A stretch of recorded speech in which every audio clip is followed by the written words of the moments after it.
Hello, people of Earth. It's Amy, and today I'm going to do a Kitchener video.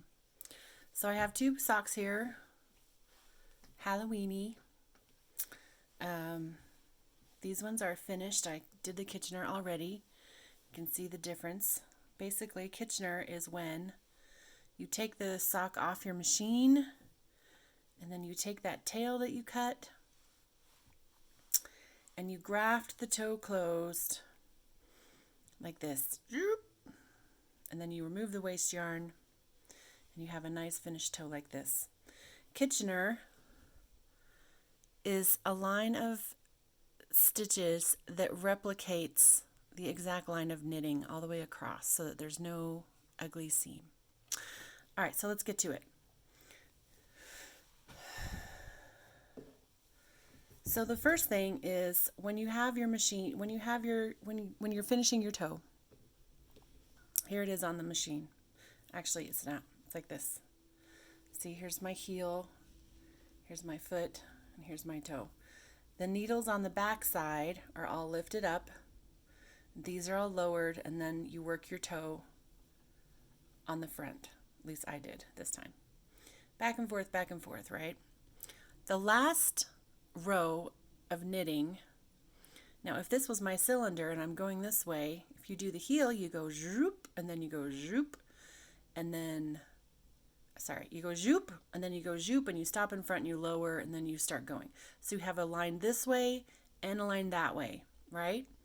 But on your toe, when you lower this needle, you also go over to this side and you lower this needle, and you make one final pass this way.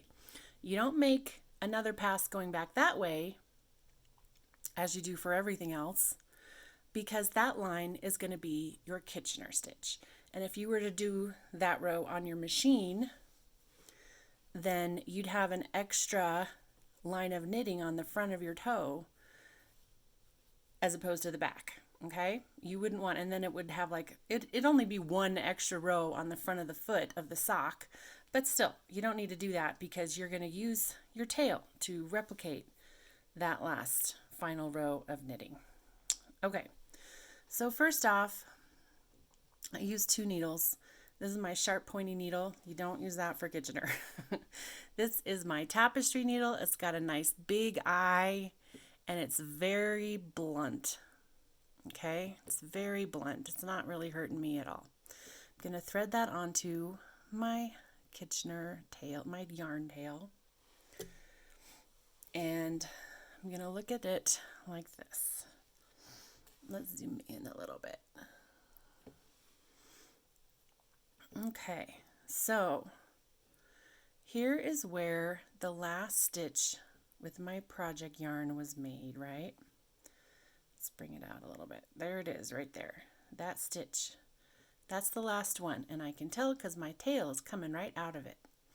There's a little bit of a hole here because this was the front of my cylinder and this was the back of, this was the back of my cylinder, and all these needles were raised. And this is where the toe was being worked. So it's got all this fabric and increases and decreases. And so it's like these guys haven't been worked for ages. And these guys were worked and worked and worked. Okay, so that's why there's this little bit of a gap. But that's okay. We're going to close that gap up. Basically, Kitchener is when you graft this stitch to that stitch, and then this stitch to this stitch, and all the way across like this. Okay?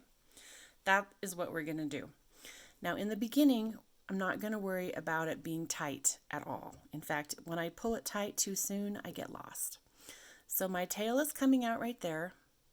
I'm going to go across the gap to the other half of my sock, and I'm going to go down into that first stitch. Okay? Now, and I'm going to be very careful not to snag any bit of this waste yarn. Like if I were to snag even that teeny little bit, it would just F everything up at the end. For my favorite part, which is pulling off the waste yarn. So we don't want to mess that up. So go down, use your blunt tip needle, and make sure there's no waste yarn at all. Okay, then we're going to go up in its neighbor, just like that. I like to kind of put my finger underneath here, like that. And then if I'm lost, I can stretch these stitches out over my finger and try to see what's going on, okay? So this is my stitch I'm going into. I'm going to kind of aim for that hole. See, there's a little hole right there, hole. And then I can just come up in the other hole.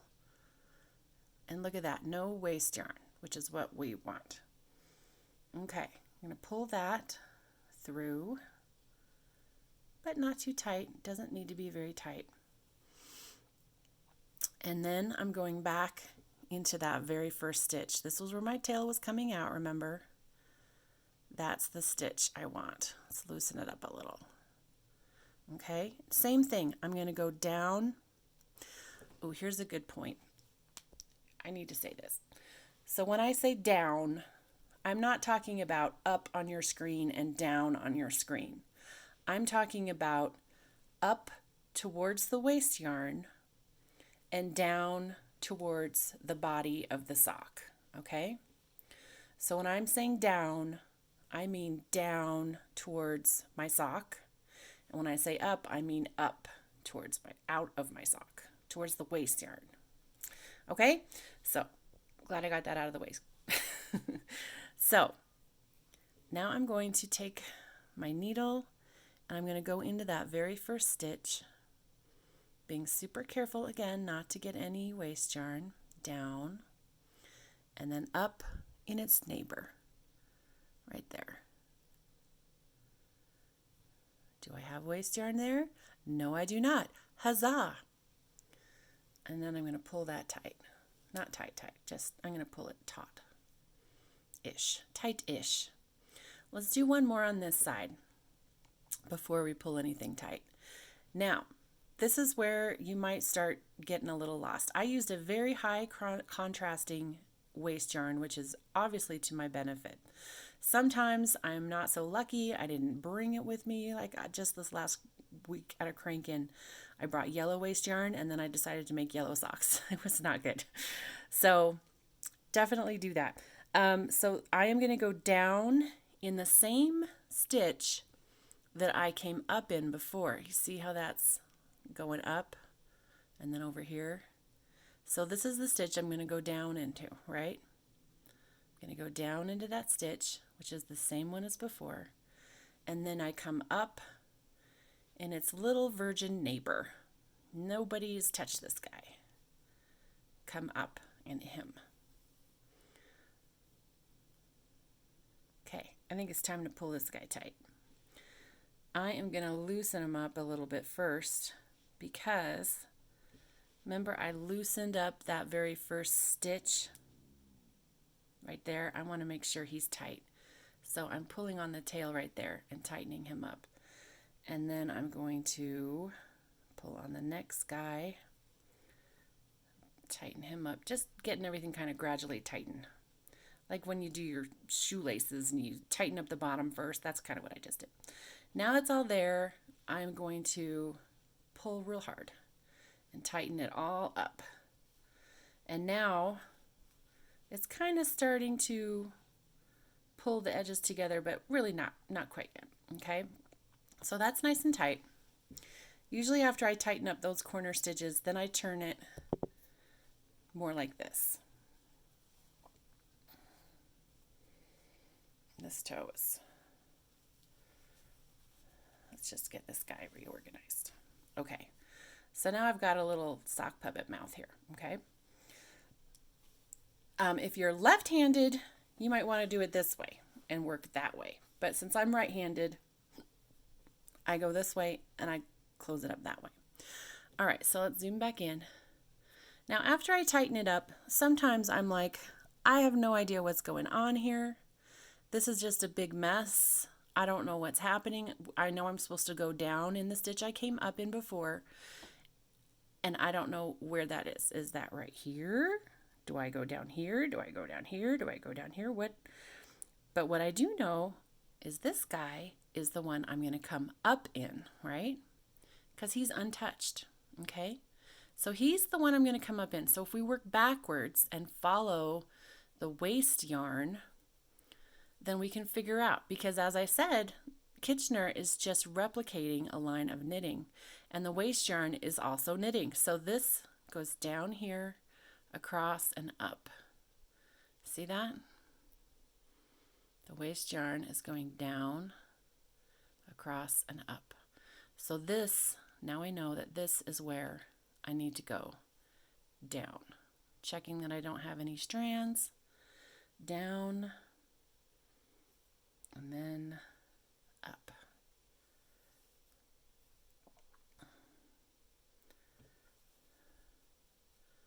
Starting to make sense. Now the same thing down here. This is untouched. If we follow this waste yarn, this is where I go down. See, I'm almost catching the stitch below. I don't want to do that. Let me zoom out just a little bit. Wrong way. Wrong way, Amy. There we go. So I'm going down. I don't have any of my neighbor's little other row stitches. Down and up.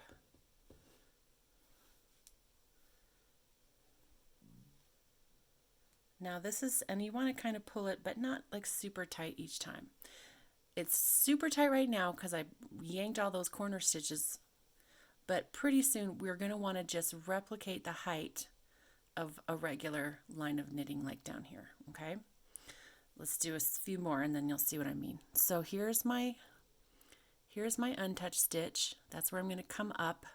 So if I follow the yellow waste yarn, that's the one I need to go down into. Down and then up. And pull it all through. And then pull.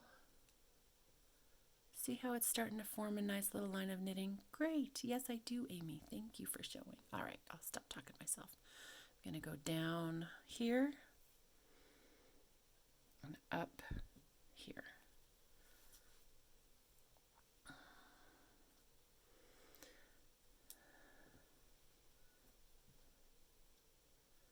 Pull it just so tight that it starts to look like a line of knitting. Still kind of early. Let's just get a few more in. I'm just going to go for it now and talk less.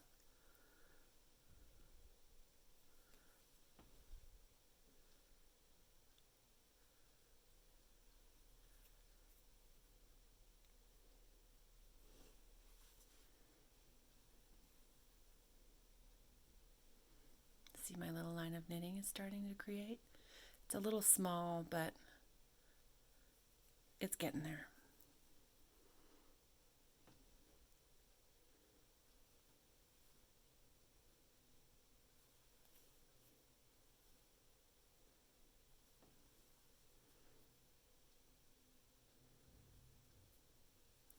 Down and up.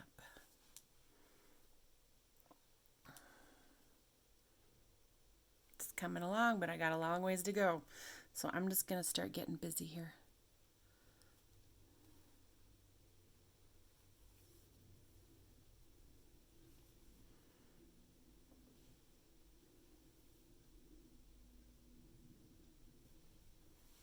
Notice how I never like pull the thread all the way through the tail. I don't go down in the stitch and then pull it all the way through. I go down, pull my needle through, and then immediately go up. I think that's kind of just a little time saver move. Sometimes I will do an even more of a time saver move and I'll go down and I'll try to keep my needle in and twist around and go up. But every time I do that, I catch the waste yarn. So I've stopped doing that, except when I get cocky. And now look, it's starting to look pretty good. Now I got to start kind of watching the tension of how I pull this tight or not. Okay? I don't want it too tight. I also don't want it too loose. But also, I don't worry about it like too much because after the sock gets washed, it's going to be fine. Unless I like grab this and like pull so hard that you can't even see the line of knitting, that would not be good. But as long as I'm keeping an eye on it, it's going to be fine. If if one's a little loose and one's a little tight, it'll all even out in the wash. That's my motto.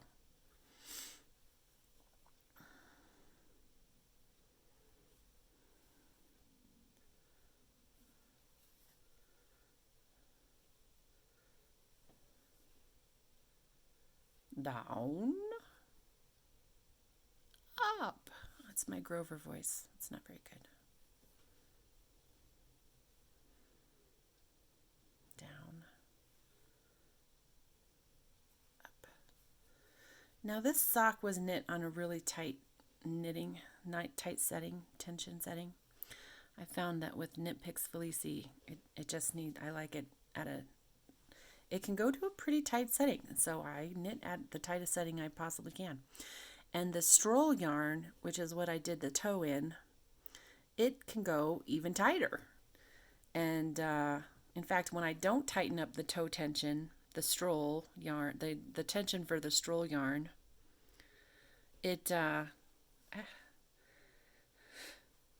am I saying? Oh, then the toe looks a little bit, looser than the rest of the sock, and I don't like it. So I tighten up the toe, but that also means is when I put on my waist yarn, this waist yarn is knit really tight because it was so tight for the stroll. It's tighter than any other yarn I've ever used. So it kind of is a pain. I wish I had just remembered to loosen my tension knob a few clicks before I started with the waist yarn, but I didn't, because that would be too many things to remember. And so now I'm dealing with this waist yarn being kind of on the tight side, but we'll see how I do when it comes time to pull that waist yarn off. The reason why I don't want to catch any threads when I'm knitting, it's hard to talk today. The reason why I don't want to catch any waist yarn threads or strands is because then when I pull this waist yarn out, I will have to stop and cut those threads that got caught. And part of the most exciting part for me, see, this one is really tight. It's just like, ugh, this waist yarn is really tight. So again, I'm going to aim for the little hole, kind of go under it and then come up, and that helps me get all of that stitch, all of that yarn, and avoid the waist yarn. I keep interrupting my own story. Not story, but narration. I don't want to catch any of the yarn because then it will pull on my sock yarn, and I'll have to stop and turn the sock inside out and trim the waist yarn threads that I got caught. And one of my favorite parts is pulling off the waist yarn, watching that very last row come off. It's very satisfying. You'll see in a minute. All right, so let me zoom out for a minute. One thing that happens when I'm Kitchenering is, it's not really doing it right now, but I'll fake it. It'll get twisted, okay? Like that. And the way you untwist it is you just twist your needle until it's no longer twisted. And I'm going to just shorten up that tail again. Let's zoom in. And let's do some more Kitchenering. So I'm going to tell you guys a story. So sock machines really had their heyday during World War I, okay? Because soldiers, these poor soldiers, were standing around in trenches that were filled with mud and water and, who knows what else. And their feet would literally start to rot in their boots. And it was called trench foot. And socks, it became like part of their daily routine to stop and change their socks and their boots to try to keep their feet healthy. And these men would lose a foot to this trench foot, to their feet basically just rotting away in their wet shoes and boots. So socks were really, really important. And they did have sock machines, and they were even kind of industrialized, but they couldn't turn a heel and they couldn't turn a toe. Or maybe they could, but it was faster just to do tubes, to just make long tubes and then use a sewing machine and then just sew in the heel and sew in the toe. Well, then they started Those seams, though, could you imagine having a seam on the underside of your foot? Ooh, this one's tricky. I gotta get closer look. I mean, the seam was a big problem. So I think they finally started to, did I get it? I think I got it. They started to finally turn the heel properly, but then they would still seam the toe because nobody knew how to Kitchener yet, right? And it was actually after Lord Kitchener, who was I don't know who he was, sorry. He was, like a general, or he was in the, he was one of the commanders in the army. I want to say he was Canadian, but maybe he was British. You know what? I should really look him up. I don't know. But it was Lord Kitchener who said, this has got to stop. I do not want my soldiers to have seams at the end of their toe. I don't want them, because their feet are already in enough problems. So he said, figure it out. Figure out how to graft this toe closed without sewing it and having there be no seam. And so that is why this lovely line of knitting, which replicates a line of knitting, the stitch, is called the Kitchener stitch after Lord Kitchener. I love that story. Sadly, this one is tricky too. See, I think I got some waste yarn, but I think it's actually just my Lycra.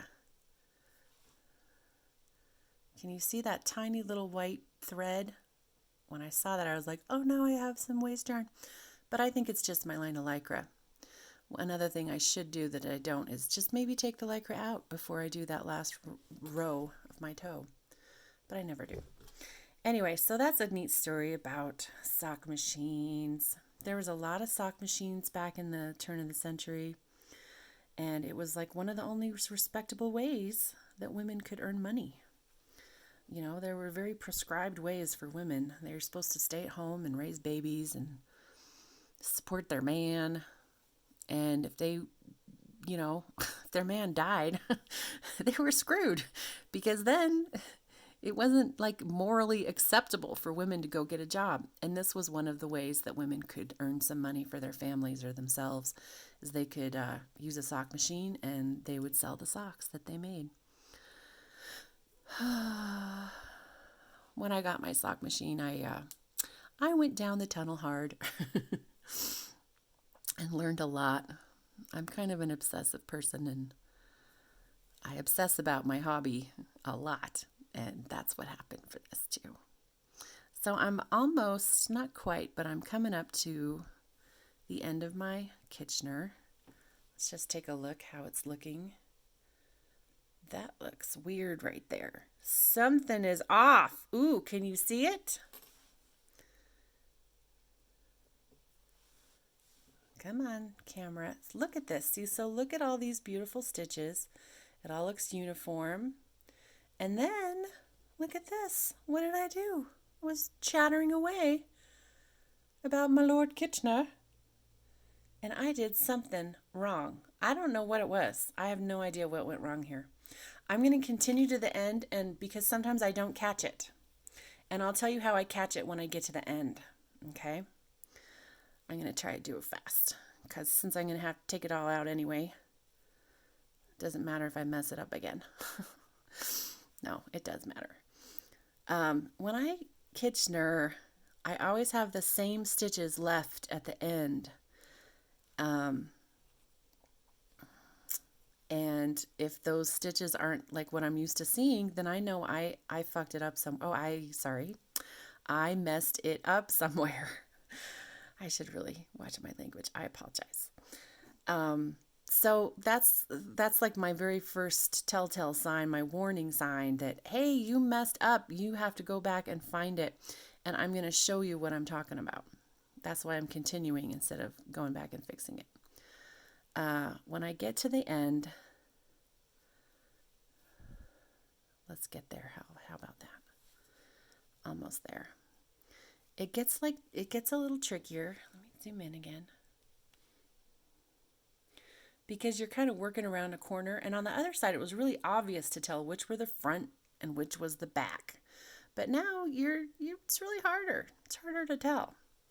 So it doesn't matter, actually. You just have to keep going as you're going, even though you're kind of going around a corner. So I just went down in that stitch. I'm going to come up in its neighbor. Zoop. And even though things are getting tight, I just stick my finger right under there and I pull all these stitches out so I can really see what's happening, okay? And when in doubt, I always still go by the old adage of follow the waste yarn. So this is where I came up before, and that's its untouched neighbor. And I can tell because the waste yarn is going through right there, okay? So I go down here and up here. Now, look at this. When I finish my Kitchener stitch, I always go through the two on the bottom, and then these two are already done, and then I only have one left on the corner, and I just go up through that one. So if I still have a stitch up here that needs to be made, which I do, I need to go down through this one and up through this one, and then there's my last stitch. My last stitch was here up at the top though, and usually my last stitch is always at the bottom. So that would have been my first sign. If I hadn't noticed that error before, I would have noticed it right then. Because I would have been like, wait a minute, I'm not supposed to have a stitch on top and then go through the corner. I always have the stitch on the bottom and then go through the corner. So let's go back now and fix that stitch. Now, what are some other things I could have done? What if I was a dum-dum, or not a dum-dum, but what if it was my first time Kitchenering and I didn't know, I don't have like 50 socks that I've Kitchenered shut in the past that help me, give me the experience I need to know, hey, I screwed this up somewhere. And I had finished it. Well, there's a couple of things. I don't know how this is going to go. I don't know what I did wrong here. I don't know if I missed a loop. Can I tell? Or I might have gone in a loop twice. I can't even see where it was now. Oh, it's right here. So this one is good. And then I went, I can't even tell. I don't even know. But sometimes, okay, I don't know what I did wrong. Well, we won't know until we get there. Let me just keep taking this out. But sometimes I'll take out my waste yarn and then I'll go, and it's usually in the corner all the way back here. I will see that there's a loop, like an open, a stitch that I missed in my Kitchener, and it's going to drop and run. I'll have a run in my sock, just like stockings. It'll be a drop stitch. So the one thing you can fix that is you can take a bit of your excess Kitchener that you chopped off, and you can thread up your needle, a sharp one this time, and you can go through that loop and then tack down the ends, okay? And then it won't run, and you're fine. Another thing you can do, I never ever do this because I suck at it and it just makes it worse, but some people do this, and maybe there's videos about how to do it out there, is you can put your stitches back on knitting needles. Am I almost to my mistake? Did I pass the mistake? Oh my gosh, I passed the mistake, and now I'll never know what I did wrong because I was talking my butt off. Oy. I don't know what I did wrong now. Well, that's going to haunt me. You know what? I might have to watch my own video and look real careful while I'm talking to see what I did. But I'm past the mistake, so I'm going to do up my needle and then go again. All right, so as I was saying, some people will put their Kitchener, put the stitches on knitting needles. So like as they remove the Kitchener, I just left the waste yarn on and just pulled the Kitchener out by hand. But I'm guessing that they would have removed the waste yarn and then taken knitting needles and put them on as they removed the Kitchener stitch to get back to the place where they had made a mistake. I cannot do this. And it's because every time I try to Kitchener off of knitting needles, I make more mistakes than the one I just did. Way more mistakes. In fact, it would probably, and it takes forever. It probably would have been easier for me to just unravel the whole sock and remake it from start to finish for all the grief and pain that putting them on needles would have given me. I don't know. But some people, if you're a knitter and you have Kitchenered off of knitting needles, then that might be, an optimal way for you to do it. I was not a knitter when I got my sock machine. I was like a super duper beginner knitter. Beginner knitter. I made a rhyme. And, I just caught some waste yarn and I'm taking that guy out. Can you see it? See that little, where'd he go? Well, trust me, there was waste yarn. Oh, there he is. You see it? He's kind of wiggling in between those two threads. He's right there. I don't want any waste yarn. No, sir. No, sir. He's kind of sticking up now. He's like right there. No strands of waste yarn. It's like my biggest pet peeve is when I catch the waste yarn. So I'm going to not do that. Once again, I can't remember what I was saying. I was a beginning knitter. I'm happy to say I'm a much more, I'm a better knitter. I would say I'm intermediate now. Maybe not intermediate. I'm still beginner, but it's much more, it used to be, I used to hold my needles and just painstakingly do each stitch. But then my hand muscles finally kind of got some muscle memory, and it's a lot easier now. When I first tried to knit, it was a couple years ago, I tried to make my dad a Doctor Who scarf. And if you do not know what a Doctor Who scarf involves, it's your basic scarf that's just a garter stitch, knit across, turn, slip stitch at the beginning. But the thing is, it's like 14 feet long. I think in the Doctor Who show, this is from the Doctor Who that was like in the 70s. He's the one with the crazy long scarf. Well, I tried and I got like 3 inches, and I would try, and then I would like put it aside and crochet something because I was a crocheter first and foremost. And finally, I just ripped the whole thing apart and crocheted it because I was like, this is going to take me 3 years just to make this. And then I got it done in a month. Sent it to my dad for Christmas, and he wore it to the opera. So he was much appreciative. And the symphony. My dad and my mom go to the opera and the symphony. And my dad wears his Doctor Who scarf. Isn't that adorable? It just tickles me so much. All right, we're getting to the end again. Let's see if I did it right. Taking my finger underneath and just pulling all my little stitches out so I can really see everything.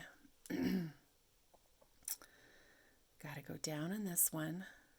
Now, it gets so confusing when you're on the corner here, okay? I kind of glossed over it all last time because I knew I was going to go back. But let's get into it this time. So I've just been Kitchenering away, and as you get down to only a few stitches, it's really hard to tell. Like if I'm not pulling it all apart and you're just like looking at that, you're like, I have no what's where, So you really got to pull everything apart and have a good look. And when in doubt, follow the waste yarn. So here's where I go down and here's where I go up. And if I were to follow the waste yarn, I can see it really clearly. If only I had another hand to point out with. And still hold all the stitches apart. You can see the waste yarn going down in this stitch and coming up. Okay? So I'm going to follow that waste yarn. Just got to get my needle all situated. So I'm going down right here, right there, and I'm coming up right here, being careful not to catch any little threads. I'm going to pull my tail a little, getting in the way there. And now we're at the spot where I was kind of talking about before. I'm going to do my last full stitch where I go down and up on these last little guys. Like that. Okay. And now, so my last stitch was here on the bottom, and now I only have this one little guy left. Now, technically speaking, I'm supposed to go down in this stitch and then up in this stitch. But this is the corner. And remember how on this side we pulled everything crazy tight? We don't need any extra fabric or extra stitches right here in the corner. There's plenty of extra stuff already. So I'm only just going to go up in this one stitch and call it good. Okay? And the reason why I knew there was a mistake before is because I did the last stitch on the bottom, and then there was that last little stitch to go through. But when it was wrong, when I had made a mistake back there, my last stitch was on top. And that's like an alarm bell in my head saying, danger, Will Robinson, danger, something is screwed up. All right, so now I'm all done. Everything looks good. Let's take a little peek. Look how beautiful that Kitchener is. Oh yes, thank you, Lord Kitchener, for making probably the women of the world, let's face it, for figuring out the Kitchener stitch. It was named after him, but I wonder what lovely woman figured it out for reals. Okay, so now is my favorite part. We get to remove the waste yarn. And I got a secret to tell you. I just pull it onto a little heap on my floor. And then it stays there on my floor until I have to either start a new sock or put waste yarn on the toe of a new sock on my machine. And then I just pick it up and reuse it. So this is my favorite part. Let's get all close up on this. Oh yeah. Come to mama. Let's watch this. This is my absolute favorite. Oh. See, and this is why I try so hard not to catch any waste yarn, because if it catches, it doesn't come out all smooth. Like that. It's catching. Oh, it was just a teeny thread and it was okay. Seriously, this gives me way too much joy, people.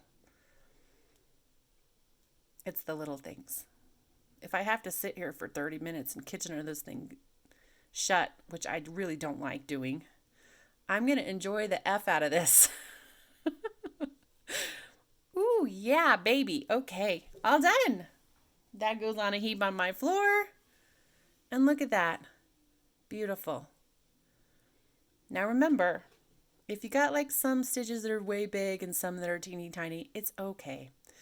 You can always go like this to try to get them to even out. Sometimes that helps. But honestly, just wear them, wash them, and it'll be fine. Let me show you how I finish the sock. Now I put away my blunt tip needle and I use my sharp needle. I often will just snip that off to give me a fresh end here to use.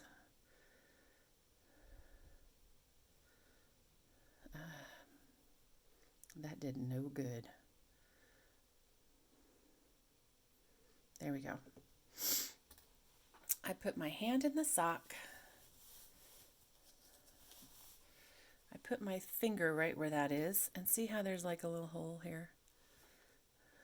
It's just like a hole on the top or the bottom.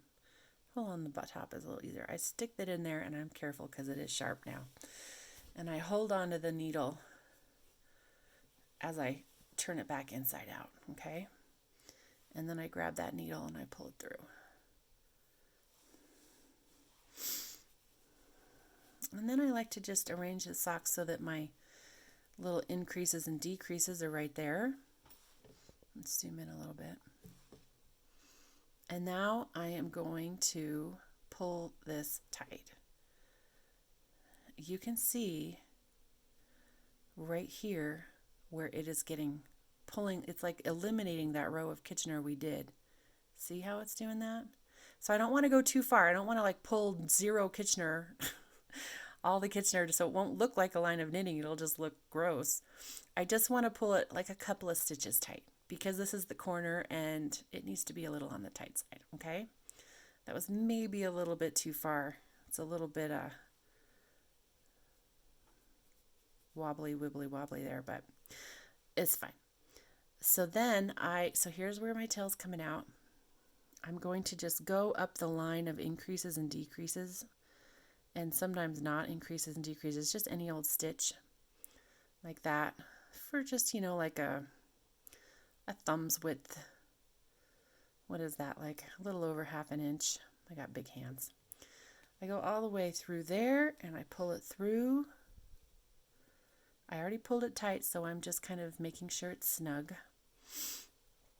And then I just go through one more time through the stitch that I just went through. So then that thread is going to wrap around that one stitch and it's going to give it a little bit of an anchor.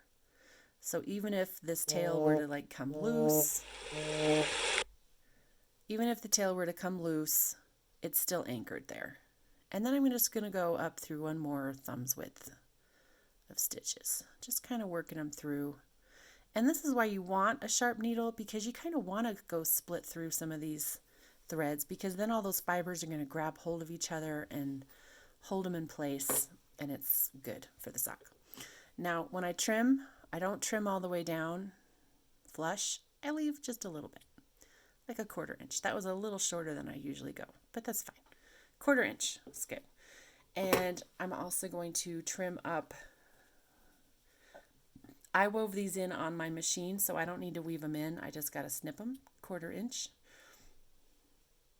1/4 inch. I do have a tail at the top, at my cuff. I'll do that guy too. This is my scallop top. Isn't it pretty? Super pretty, Amy. Why, thank you, Internet.